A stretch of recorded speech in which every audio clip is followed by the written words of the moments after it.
और अब बात ओवैसी की करेंगे, जिनके मिशन यूपी का ऐलान होते ही अगले साल यूपी में होने वाले विधानसभा चुनाव को लेकर सियासत गर्मा चुकी है।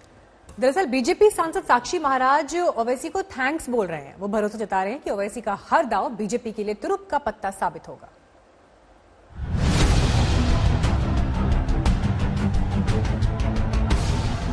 ऊपर वाला खुदा उनका साथ दे। उन्होंने बिहार में भी हमारा सहयोग किया था, यूपी में भी करेंगे और बाद में पश्चिम बंगाल में भी करेंगे। भारत की राजनीति में अगर कोई लैला है तो मैं हूं और मेरे कई मजनू। चलो अच्छा हुआ, भारतीय जनता पार्टी के चेहरा से नकाब उतर गया। यूपी की सियासत में असदुद्दीन ओवैसी ने कदम रखे हैं।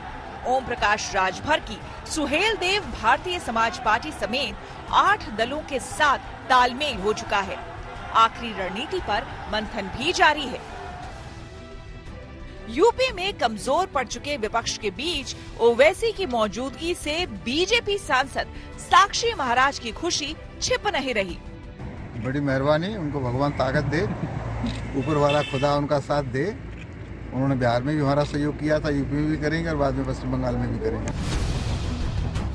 बीजेपी के मन में लड्डू फूट रहे हैं।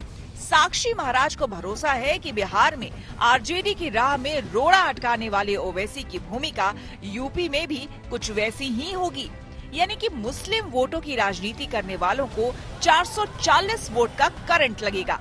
ओवैसी के आने से मुस्लिम वोट बैंक बटेगा और बीजेपी लीड ले लेगी। पिछले 65 साल तक हिंदुस्तान के मुसलमान को तुष्टीकरण के आधार पर केवल डराया गया। बीजेपी आ गई तो खा जाएगी, बीजेपी आ गई तो खा जाएगी। अरे हम लोग तो लहसुन प्याज नहीं खाते, मुसलमान को कैसे खाएंगे?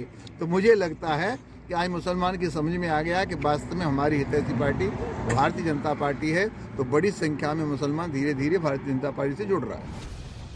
इस साल बंगाल में विधानसभा चुनाव होने वाले हैं। अगले साल यूपी और गुजरात की बारी है। 2022 के उसी मिशन पर 2 दिन पहले ओवैसी पूर्वांचल के दौरे पर पहुंचे थे। दौरा 1 दिन का था। शुरुआत अखिलेश के गढ़ आजमगढ़ से हुआ। समर्थकों का हुजूम जुटाकर ओवैसी और राजभर ने ये संदेश देने की कोशिश की कि आने वाली लड़ाई में उनकी भूमिका अहम होगी। मेरा मानना यह है कि राजभर साहब की लीडरशिप में जो भागीदारी संकल्प मोर्चा बनाया गया है, जमीनी सतह पर वही बीजेपी से मुकाबला कर रहा है और मुस्तकबिल में वही मुकाबला करेगा। रहा सवाल समाजवादी पार्टी का और दूसरी पार्टी का, ये तो जमीन पर है ही नहीं। इनका तो सिर्फ देखते हैं आपसे सोशल मीडिया पे या फिर किसी दूसरी जगह पर। तो मुझे यकीन है कि इंशाअल्लाह ताला उत्तर प्रदेश की जनता जो विकल्प या अल्टरनेट पॉलिटिक्स को देख रही है, वो जरूर इस भागीदारी मोर्चा की तरफ बड़ी उम्मीद से देख रही है।